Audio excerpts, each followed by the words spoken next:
ધાંગ્રધા શહેરી વિસ્તારમાં સંકલ્પ યાત્રાનું આગમન.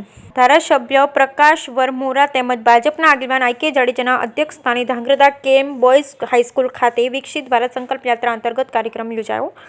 પાત્રતા ધરાવતા દરેક લોકોને લાભ આપવાની યાત્રા એટલે વિકસિત ભારત સંકલ્પ યાત્રા. પ્રાંત અધિકારી. 2 દિવસમાં વિવિધ યોજનાઓના 7,000થી વધુ લાભાર્થીઓનું લાભોનું વિતરણ કરવામાં આવ્યું. નાયબ કલેક્ટર, મામલતદાર, ચીફ ઓફિસર, નગરપાલિકા પ્રમુખ સહિતના મહાનુભાવો રહ્યા ઉપસ્થિત. છેવાડાના લોકોની સરકારની વિવિધ કલ્યાણકારી યોજનાઓના લાભોનું વિતરણ કરવાના ઉદ્દેશ્ય સાથે ગામે ગામે ફરી રહેલ વિકસિત ભારત સંકલ્પ યાત્રાનો રથ આજે ધાંગ્રધા શહેરમાં કેએમ બોયઝ હાઈસ્કૂલ ખાતે આ વિકાસ યાત્રા રથનું આગમન થયું હતું. કાર્યક્રમમાં વિસ્તારના ધારાસભ્ય પ્રકાશ વરમોરા, ભાજપના આગેવાન અને પૂર્વ કેબિનેટ મંત્રી આઈ.કે. જાડેજાની ઉપસ્થિતિમાં યોજાયો. મહાનુભાવોના વરદ હસ્તે વિવિધ યોજનાઓના લાભાર્થીઓને લાભોનું વિતરણ કરાયું. મોદી સરકારની ગેરંટી લઈ દેશના તમામ ગામડા અને શહેરોમાં વિકસિત ભારત સંકલ્પ યાત્રા પરિભ્રમણ કરી રહી છે. નાગરિકોને યોજનાકીય લાભો આપવાની સાથે દેશની આગામી વર્ષ 2047 સુધીમાં વિકસિત રાષ્ટ્ર બનાવવાના મહાઅભિયાન માટે જાગૃત પણ કરી રહ્યા છે. આ યાત્રામાં સરકારની વિવિધ યોજનાઓના લાભાર્થીઓ મેરી કહાની મેરી જુબાની અંતર્ગત પોતાને મળેલ લાભો અંગેના પ્રતિભાવો પણ રજૂ કરી રહ્યા છે, જેના થકી બીજા લોકોમાં પણ યોજનાકીય જાગૃતિ આવે છે. પાત્રતા ધરાવતા દરેક લોકોને લાભ આપવાની યાત્રા એટલે વિકસિત ભારત સંકલ્પ યાત્રા, એમ તેમણે જણાવ્યું હતું.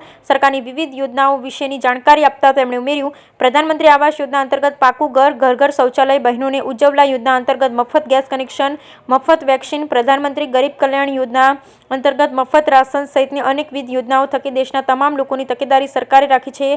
સરકાર દુઃખના સમયમાં સાથે રહી સારવારનો તમામ ખર્ચ ઉઠાવી રહી છે. પીએમ સ્વનિધિ યોજના અંતર્ગત નાના વેપારીઓને ક્રમશઃ 10, 20, 50 હજાર સુધીની લોન આપવામાં આવે છે. અંતર્ગત નગરપાલિકા વિસ્તારમાં આ યાત્રા દરમિયાન 2 દિવસમાં 7,000 કરતાં વધારે લોકોને આ યોજનાનો લાભ આપવામાં આવે છે.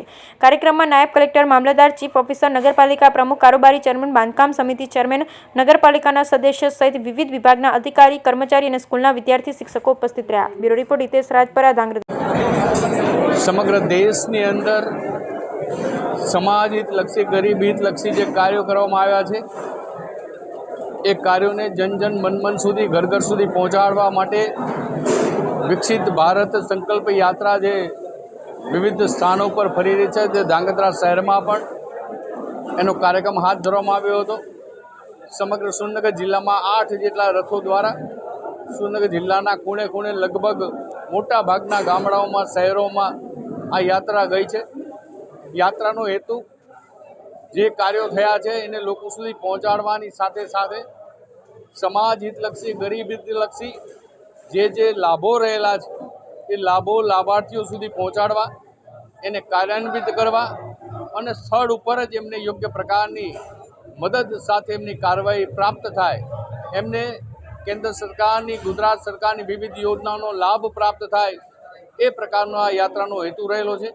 માનનીય નરેન્દ્રભાઈ મોદીએ સૌપ્રથમ ગુજરાતમાં અને ત્યારબાદ સમગ્ર દેશમાં માળખાકીય વિકાસની સાથે સાથે સામાજિક વિકાસને એક આગવું સ્વરૂપ જ્યારે આપેલું છે, સમાજ હિતલક્ષી, ગરીબ હિતલક્ષી અનેક કામોની સાથે સાથે હિન્દુસ્તાનને વૈશ્વિક સ્તર ઉપર એક આગવા પ્રકારની પ્રતિષ્ઠા અપાવી છે.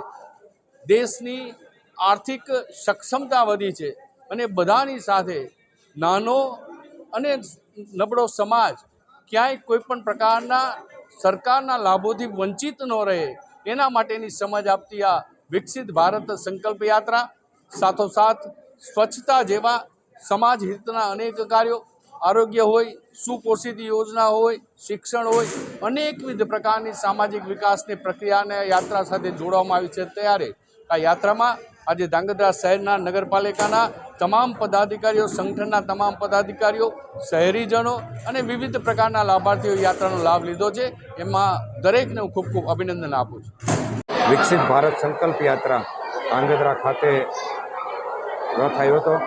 આ વિકસિત ભારત સંકલ્પ યાત્રામાં હજી પણ જે પીડિત, શોષિત, વંચિત, જે સરકારની, રાજ્ય સરકાર અને કેન્દ્ર સરકારની યોજનાથી લાભાર્થી રહી ગયા છે, એ દરેકને આમાં જોડવામાં આવી રહ્યા છે અને વધુમાં વધુ લોકો આયુષ્યમાન કાર્ડ, પીએમ આવાસ યોજના, ઉજ્જવલા યોજના દરેકના લાભ રહી રહ્યા છે.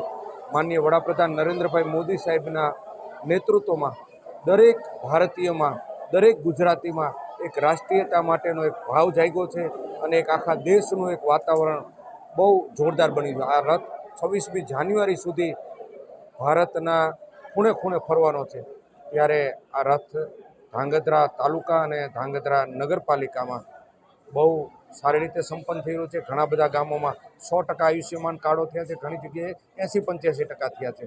મને ખાતરી છે કે 26મી જાન્યુઆરી સુધીમાં દરેક લોકો સરકારની યોજનાથી લાભાર્થી બની જશે.